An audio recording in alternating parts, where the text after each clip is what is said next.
Assalamualaikum warahmatullahi wabarakatuh. Di sini saya Muhammad Yohanes Matuni akan mereview makalah kelompok 8 yang berjudul bentuk-bentuk eksekusi dalam sengketa ekonomi syariah. Di sini pendahuluan yaitu latar belakang yang terdiri dari ekonomi syariah mulai tumbuh di Indonesia tahun 1990-an. Sejak kembalinya para cendekia muda dari menuntut ilmu berbagai negara yang sudah menjalankan ekonomi secara islami.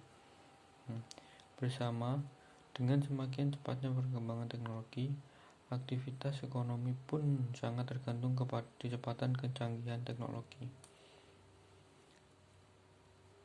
Untuk rumusan masalah di sini jelaskan bagaimana eksekusi hak tanggungan dan sengketa ekonomi syariah, arbitrase, fidusia, dan gudang dalam sengketa ekonomi syariah.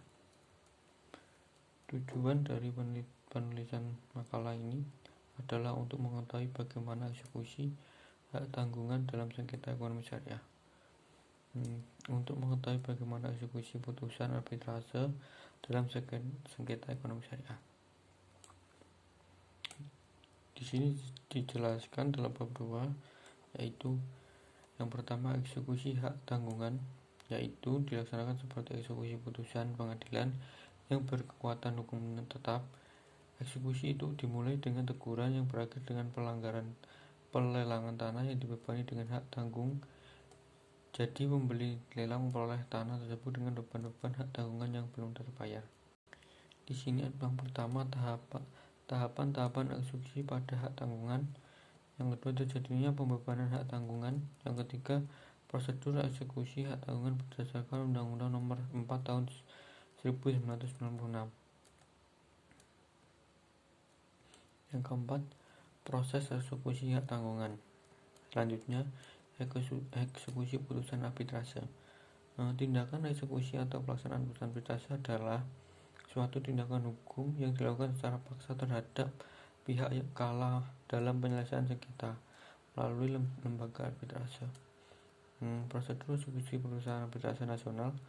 Prosedur untuk eksekusi atau pelaksanaan suatu putusan lebih dahulu dipersilahkan pihak yang kalah atau sukarela melaksanakan sendiri putusan arbitrase tersebut. Maka putusan arbitrase nasional dilaksanakan secara paksa berdasarkan perintah Ketua Pengadilan Negeri atas permohonan salah satu pihak yang bersengketa.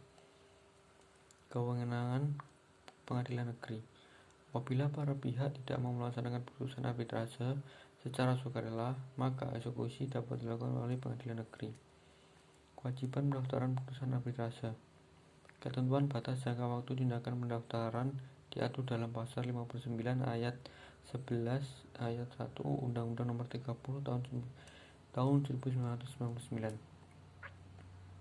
Pemberitahuan pendaftaran kepada para pihak. Mengenai perlu atau tidak pendaftaran diberitahu kepada para pihak tidak diatur dalam undang-undang, namun ditinjau dari segi yang digariskan beberapa rules. Permohonan eksekutor. Adapun makna eksekutor adalah permintaan kepada Ketua Pengadilan Negeri agar dikeluarkan perintah eksekusi terhadap putusan yang dijatuhkan oleh majelis arbitrase. Pengawasan pemberian eksekutor oleh Mahkamah Agung. Mahkamah Agung berpendapat penilaian Ketua Pengadilan Negeri atas aturan formil tersebut keliru. Eksekusi jaminan fidusia. Di sini sesuai dengan ketentuan pasal 1 Undang-Undang Nomor 42 Tahun 1999 tentang jaminan fidusia. Yang terakhir, hak jaminan resi gudang.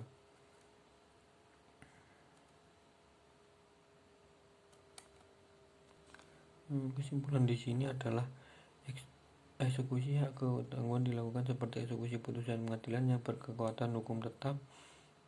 Nilai hak tanggungan merupakan batas nilai maksimal. Di sini dijelaskan footnote dan daftar pustaka sudah ditulis dengan benar. Sekian review dari saya. Wassalamualaikum warahmatullahi wabarakatuh.